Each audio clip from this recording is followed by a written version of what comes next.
तो न केवल वह नौजवान बल्कि उसके मां बाप, उनके नातेदार, रिश्तेदार, इन सब के सपने भी चकनाचूर होते हैं। किसी नौजवान के सपने का चकनाचूर होना ये केवल एक उस यूथ या उस युवा के साथ धोखा नहीं है, बल्कि आने वाली पीढ़ी के भविष्य के साथ भी धोखा होता है और विकास को बाधित करता है। उत्तर प्रदेश जैसा राज्य ये वैसे ही बीमार नहीं हुआ था, ये बीमारू राज्य वैसे ही नहीं बना था। इसको इस प्रकार की चयन की प्रक्रिया में भेदभाव करके, बेईमानी और भ्रष्टाचार ने इस राज्य को बीमारू बना दिया था, अराजक प्रदेश बना दिया था, गुंडागिर्दी से त्रस्त प्रदेश बना दिया था, महीनों महीनों कर्फ्यू वाले प्रदेश के रूप में उत्तर प्रदेश को बदल दिया था। कोई भी व्यक्ति अपने आप को सुरक्षित नहीं महसूस करता था।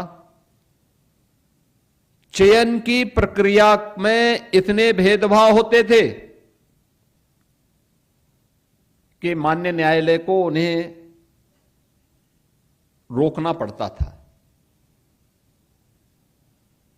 माननीय न्यायालय ने उस हर एक नियुक्ति की प्रक्रिया में 2017 के पहले कहीं ना कहीं उन्हें स्थगन आदेश देकर के रोका हुआ था और तमाम प्रकार की तीखी टिप्पणियां की थी।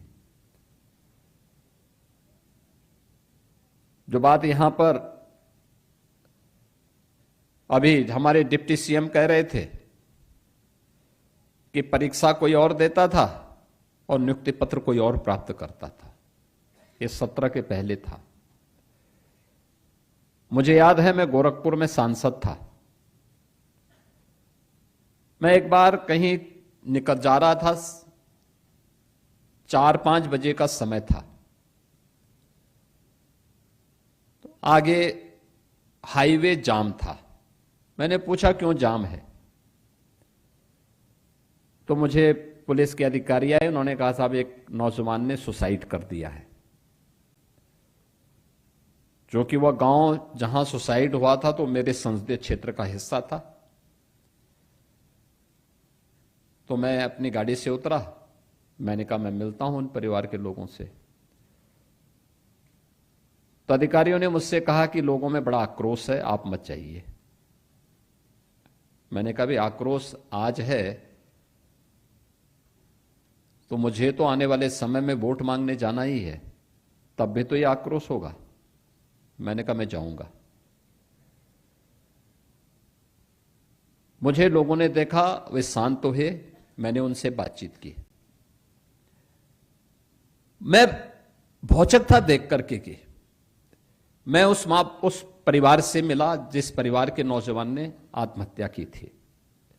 मैंने उस परिवार के उस नौजवान जिसने आत्महत्या की थी उसके माता पिता से मैं मिला। वो अकेला लड़का था। मैंने कहा ये घटना कैसे घटित हो गई। उन्होंने कहा देखिए उत्तर प्रदेश पुलिस भर्ती में मेरिट में इसका नाम आया था, लेकिन इसको नियुक्ति पत्र नहीं दिया गया और उसी से डिप्रेशन में आया। उसके बाद इसने सुसाइड कर दिया। उत्तर प्रदेश लोक सेवा आयोग और उत्तर प्रदेश माध्यमिक शिक्षा चयन आयोग की भर्ती की प्रक्रिया के बारे में और उस समय के न्यायालय की टिप्पणी के बारे में हर एक नौजवान उस समय का जानता है। जो कि 9 साल हो गए हैं, 9 साल के बाद तो काफी परिवर्तन हुआ है। आप में से बहुत सारे लोग उस समय नाबालिग रहे होंगे, वो नहीं जानते उस समय के बारे में। यानी जो व्यक्ति एलिजिबल नहीं था वो चेयरमैन हो गया था, जिसकी स्वयं की डिग्री फर्जी थी, वो आयोग का चेयरमैन बनकर के सिलेक्शन कर रहा था। इस प्रकार की अराजकता होती थी, पैसे का लेन देन होता था, भर्ती नहीं हो पाती थी। हम लोगों ने देखा है कि 2017 में जब मैं मुख्यमंत्री बना तो मेरे सामने आया, मैंने पूछा भी भर्तियां क्यों नहीं हो रही है, तो हर एक भर्ती में स्टे था। हमने कहा स्टे का कोई कारण तो होगा। मैंने सबसे पहले उत्तर प्रदेश पुलिस बोर्ड को, भर्ती बोर्ड को बुलवाया, क्योंकि सबसे ज्यादा भर्ती होनी थी वहां। मैंने कहा भी स्टे क्यों है? उन्होंने कहा कोर्ट चाहता है कि भर्ती की प्रक्रिया पारदर्शी हो। तो मैंने कहा आप लोग क्या चाहते हैं? ये भर्ती की प्रक्रिया पारदर्शी क्यों नहीं होनी चाहिए?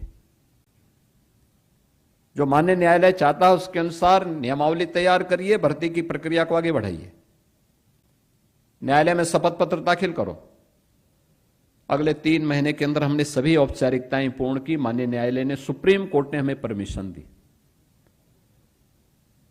हमने भर्ती की प्रक्रिया प्रारंभ की और मुझे बताते हुए प्रसन्नता है कि अब तक हम 2,20,000 से अधिक पुलिस की भर्ती उत्तर प्रदेश के अंदर संपन्न कर चुके हैं।